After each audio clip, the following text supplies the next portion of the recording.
રાજકોટ શહેરમાં વીજના ધાંધિયાની અનેક ઘટનાઓ અનેક વખત આપણી સામે આવતી હોય છે। કાં તો વીજળી ગુલ થવી, કાં તો ઊંચા બિલ ફટકારવામાં આવતા હોય અને આવી જ ઘટના સામે આવી છે, જેમાં સોલાર પેનલ હોવા છતાં પણ પીજીવીસીએલ દ્વારા એક મહિનાનું બિલ 16,000 રૂપિયા ધરી દેવામાં આવ્યું છે।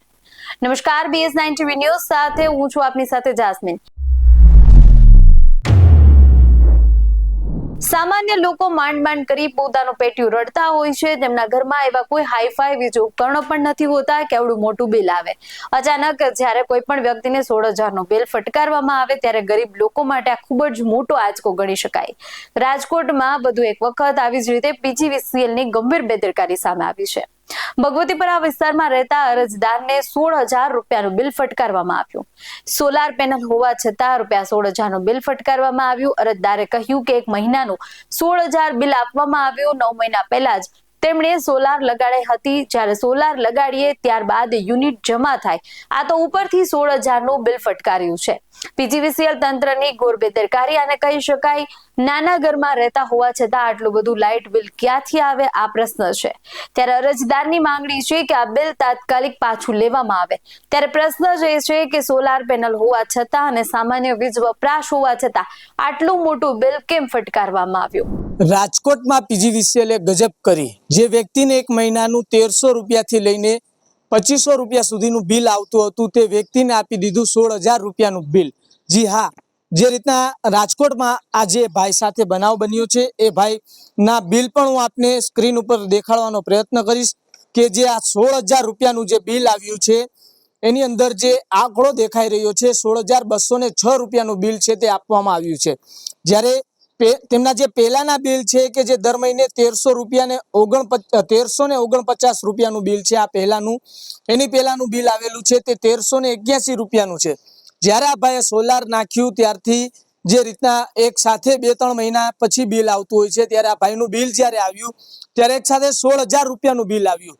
ત્યારે તે ભાઈ સાથે વાત કરીશું કે જે બિલ આવ્યું છે તેને લઈને આપને કર્મચારીઓ શું કહ્યું?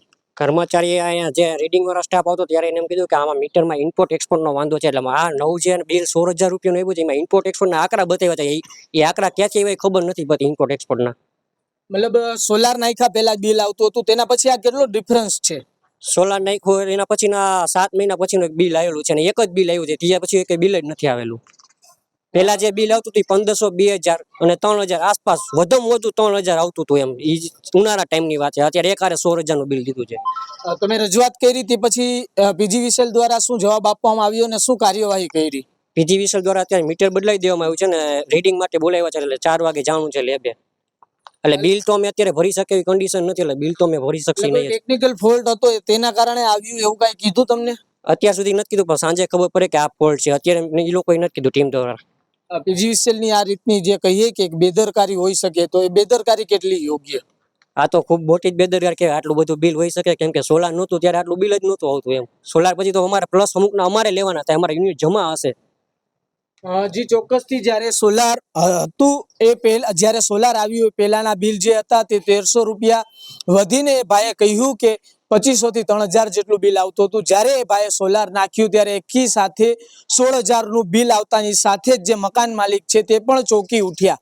ત્યારે જે પીજીવીસીએલ દ્વારા તેમને કહેવામાં આવ્યું કે જે એક કહીએ કે ટેકનિકલ ફોલ્ટ હોવાના કારણે તેમનું મીટર પણ બદલાવી મૂકવામાં આવ્યું છે। ત્યારે જો પીજીવીસીએલ આ જ રીતના બેદરકારીથી કોઈને બિલ આપતી હોય તો જનતા ક્યાં જાય? જ્યારે પૈસાની કોઈ વ્યક્તિ, જ્યારે સામાન્ય માણસ પોતાના ઘરનું ગુજરાન છે તે આ રકમથી ચલાવતું હોય છે। 16,000 રકમ કોઈ નાની રકમ નથી। કેટલા વ્યક્તિઓ એવા હોય છે કે 16,000 જેટલી રકમથી પોતાના ઘરનું ગુજરાન છે તે ચલાવતા હોય છે, પરંતુ આ રકમનું બિલ આવતાની સાથે જ એ સામાન્ય વ્યક્તિઓને એક આંચકો લાગતો હોય છે। ત્યારે જે પીજીવીસીએલ દ્વારા આ મોટું બિલ આપવામાં આવ્યું છે તેને લઈને પણ મહત્વની જે રીતના કહીએ કે એક તપાસ થવી જોઈએ ને પીજીવીસીએલે જે આ બેદરકારી કરવામાં આવી છે તેને લઈને પણ એક તપાસ છે તે થવી જોઈએ। કેમેરા પર્સન રાજેશ જોશી સાથે Sahil Chhappa, BS9 TV news, Rajkot. આ વિશે આપનું શું કહેવું છે અમને કમેન્ટ કરી જણાવજો।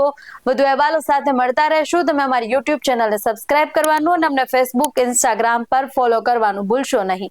બાકી અવનવી અપડેટ માટે આપ જોતા રહો BS9 TV ન્યૂઝ। નમસ્કાર।